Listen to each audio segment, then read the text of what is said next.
মানুষ বেঁচে থাকে তখন আমরা কদর করি না, তার ভালোবাসা কি জিনিস বুঝি না।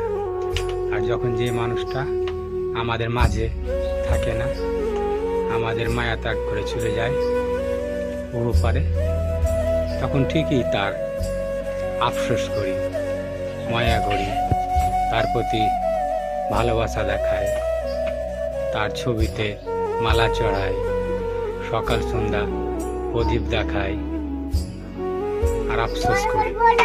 কিন্তু বেঁচে থাকতে আমরা সেগুলো করি না, সেটা বাবা মার ক্ষেত্রে হোক বা যে কোনো আত্মীয় স্বজনের ক্ষেত্রে হোক না কেন, সেগুলো আমরা করি না। তাই মানুষকে বেঁচে থাকতে ভালোবাসুন, কদর করুন, মরে গেলে নয়। মরে গেলে সেই মানুষ আর কোনোদিন আসবে না, আর কোনোদিনও আপনাকে কেউ চাইবে না।